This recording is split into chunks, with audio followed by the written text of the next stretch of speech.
What's up, EDG family? Kevin here. Today I'm going to be talking Final Girl. Specifically, I'm going to be talking about the locations of Final Girl. Final Girl is obviously, as the name says, you're going to be playing a Final Girl. But to me, this game is all about locations and killers. And today we're going to be talking about those locations. Specifically, which one is the most treacherous. I think this is a perfect time to do this video because, well, some of us are about a couple weeks away from seeing Final Girl Season 2, and we'll have a whole new set of locations to explore, and that is exciting. With me, I have potentially another location, maybe for Season 3, Danger Beach by Voodoo Ranger, the Voodoo Ranger series by New Belgium out of Colorado. So we're going to be tasting this, and we're going to be talking locations, and we'll get to it.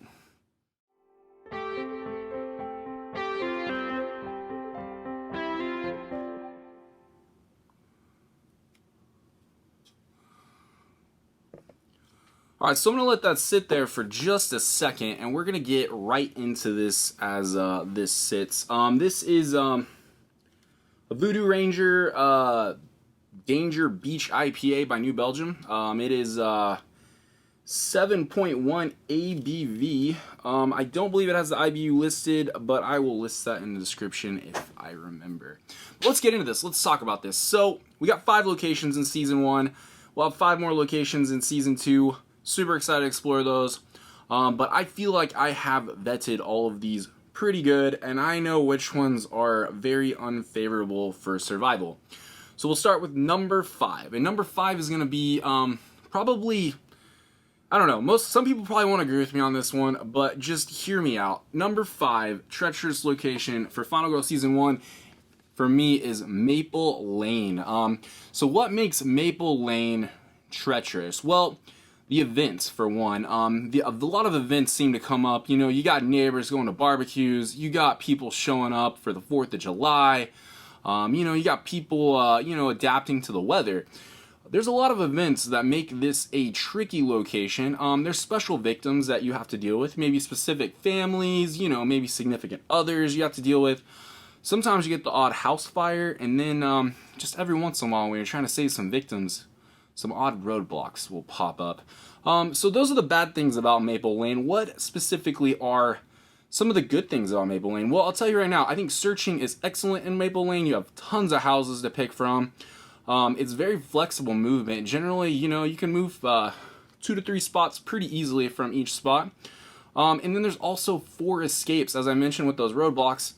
4 escapes. That's fantastic. I don't think no other location technically has 4 escapes on the board.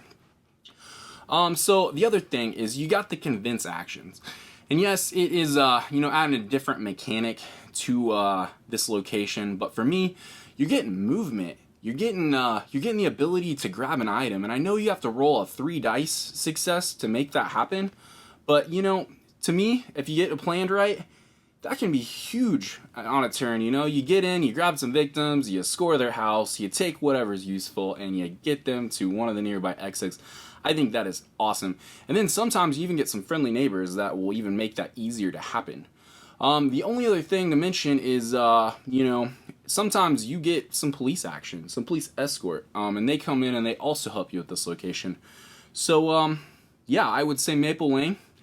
It's sometimes more friendly than treacherous, which is why it's at number 5 for me. But I like it. I think it's a good place to test play some killers, and it doesn't have too many extra complicated rules. All right, so I think this guy has settled down just enough,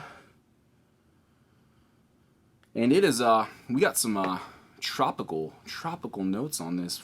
Danger Beach, tropical notes, luring in some victims. But speaking of luring in some victims, we're going to talk about number 4. And my number 4 is probably what some people would probably put at number 5.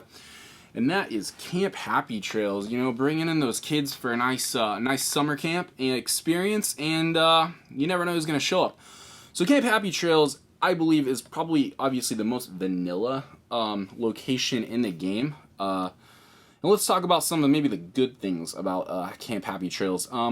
There's no special rules. So you had the way to get into houses and search at Maple Lane. You don't have anything like that. Makes it a little less to worry about. Also, it's pretty easy to get to some of the escape points and rescue some victims. I think they're pretty well connected, and so generally you can get within about 3 from any spot. You can get some victims out of there, get them out of camp, you know, get them home, get them safe.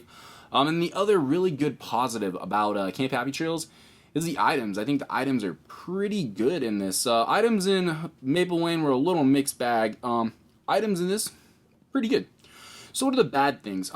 Even though you can get to, you know, the locations to rescue victims, I still think the movement is very restrictive. You're obviously working with a huge, giant oval, you know, around the lake. So, you know, some of the paths, especially if you have, you know, a really menacing killer in your way, it's not the easiest to navigate. Some other things is some of these locations are just bad stuff happens. I mean, sometimes, you know, there's a bonfire, a lot of people in one spot, lots of victims ready for the killer. There's also a lot of special victims. You know, you got significant others, you got people that are just straight up, you know, I feel like trying to draw the killer's attention to themselves, and you know, it makes it a little trickier to navigate. And then obviously, you know, sometimes you have the odd cabin fire that, you know, gets rid of some items that you might potentially need and cause some damage and hurt you. So I don't think Camp Happy Trails is, you know, the easiest place to deal with in the Final Girl world, but I don't think it's the worst either. And we're going to get up on those. We have a couple, obviously, 3 more that are much more, like I said, much more treacherous. Oh man, so I'm getting some pineapple, some tangerine, absolutely getting some citrus fruit in here.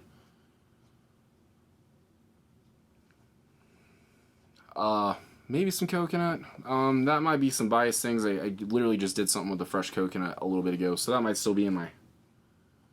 Oh, I think we got a little bit, just a hint of coconut. Okay, so number 3. Number 3 and number 2 are pretty interchangeable to me. It actually took me a second to make a decision on what I thought the number 3 most treacherous location of Season 1 is. And I had to go with the Sacred Groves. The Sacred Groves, this thing can just be a complete pain. Let's start with the bad. The bad is you got sacred spaces. You got the burial grounds, you got the sacred shrine, and you even got, sing this one, the Holy Groves. And if you played this location, you know the tourists cannot stay out of these, and then they're just right for the slaughter. Hence, you know, should say slaughter at the groves.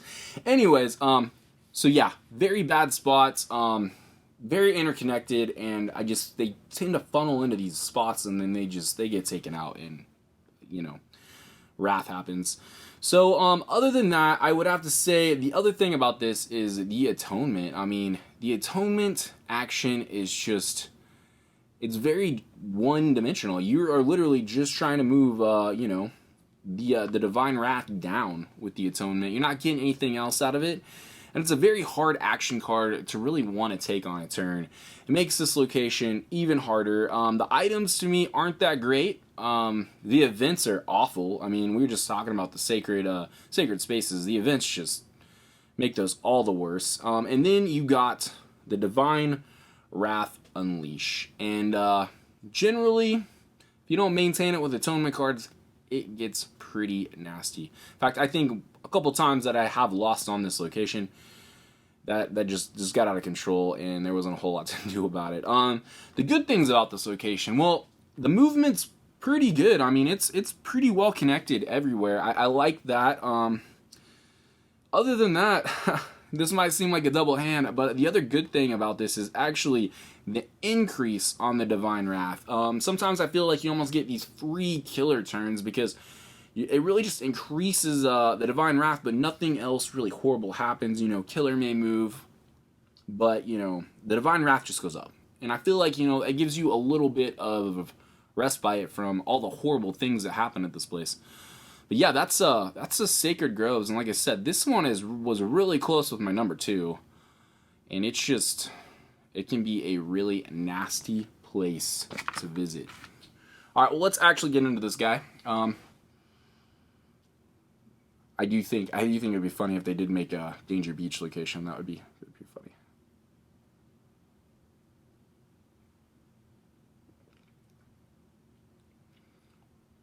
Yeah. Mm-hmm. I'm gonna think on this one for a second. Obviously, we got some tropical flavors with this one. This Danger Beach IPA. It's good. It's good. Well, I'll touch base on it in a minute, but I'm really excited to talk about my number 2 Treacherous location from Final Girl Season 1, and it is going to be Carnival of Blood. This place is, well, it's awful. Otherwise, it would be much lower on the list. So let's get right into this. The bad things about this location. Obviously, we got to talk about the traps, the item traps, the terror traps. There's just so many traps. It makes finding something useful at this location quite a bit harder. And then you got the terror traps. They come out and you really just, you don't even know. Like, it's just there. I mean, it's just right on top of you. And, you know, it could be acid, you know, you could be tied up. They're awful traps. And they just intertwine with any killer that's at this location. Just makes them so much worse. I feel like the earlier ones, not necessarily Sacred Groves, I feel like that compounds pretty well. But the first 2 locations, you know, it's almost like you're dealing with the killer on these locations. This, you're dealing with the location and you're dealing with the killer. You got special victims, you know, your brother shows up. You know, you got a fiance, you know, all these extra people to deal with at this carnival that's supposed to be fun. And then you got specific spots on here like the Big Top. The Big Top is just like the worst spot on this thing. I don't know how many times I've just seen countless victims just get taken out at the Big Top. And then also the Forest of Horrors, you know, this bad stuff happens down here. I've had a couple experiences where I've just been like, get away. So yeah, those are the bad things about this terrible location. We also have some good things. I think the movement's quite good. Easy to get around here. I mean, I think we got the only spot in the entire game that's like a inner 5 connected. Yeah, I'm looking at the groves. I think this is the only spot in the game that may have 5 specific locations tied to one spot. The escape paths are pretty good. And touching on that, sometimes you can find a golf cart, and that golf cart is so useful. Regardless of what killer you have, that golf cart can make or break a game. You know, moving around at the end of each round, doing some extra damage. We have Zappo. You know, if you get Zappo, one time I had the golf cart and Zappo, and it was like, oh man, I feel so lucky. This is a great start. And so Zappo can be pretty useful for searching those treacherous item decks. You know, you don't ever want to pull that out there. And then just the items in the carnival are generally pretty useful. I think a lot of them can do some damage. So my number 2 treacherous location from Final Girl Season 1 is the Carnival of Blood. Like I said, that's any killer on that location. It's just, it can get really bad. And it's a fun one. It's a fun one to play.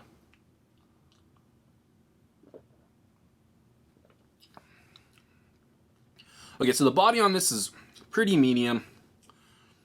I feel like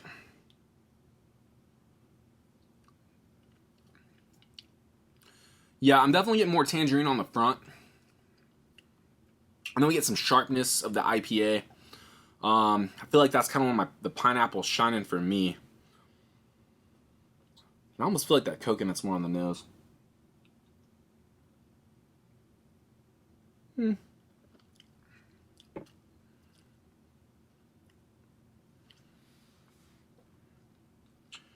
Yeah, it's got a little bit of bite at the end, but honestly, I don't think it finishes too roughly.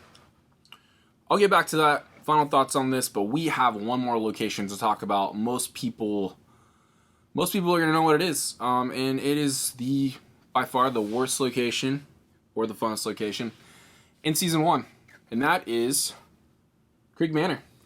This place is inaccessible. You know, you feel like you're getting cornered in quite a bit in this location.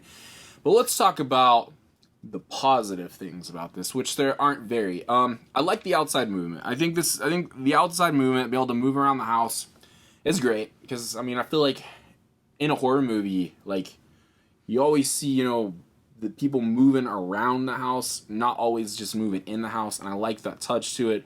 The items in this can be life-saving. There's a lot of situations that come up where those items feel situational, but once you played this, when you see those items, you're like, oh, I need to go get that now. And it might just be one of those just in case type grabs, but you know, if that comes up, it's a good thing to have. Speaking of items, the other thing is the helicopter. You know, this is the only place that's got like almost a secondary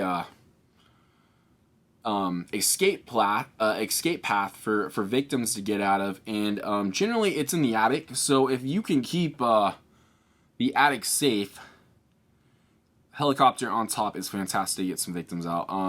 But that's about all the positives I have to say about this place. There's a couple things I could say, but they quickly turn into negatives or bad things for me. I'm not saying negatives, bad things. I mean just terrible things, which makes this game fun. I'm not harping on this at all. So bad things, movement. Movement in this location can be rough.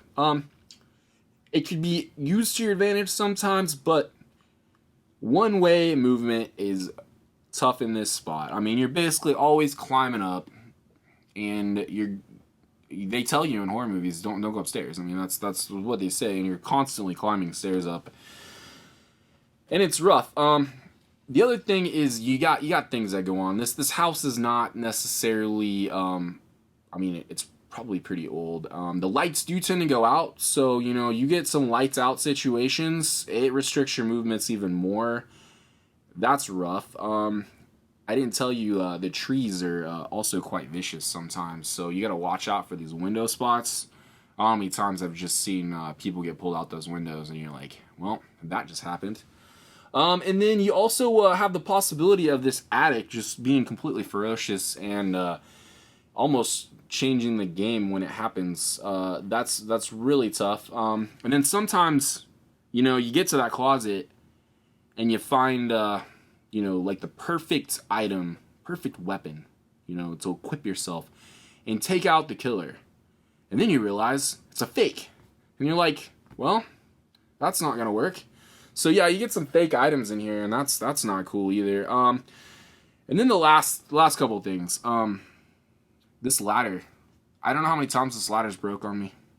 It is literally the number one thing about movement in this entire... And I don't know the location that does this. That takes literally probably like the apex for movement, at least for my strategy, on this location, and then just breaks it right in front of you. And you're like, oh, okay. Normal ladder. That's great.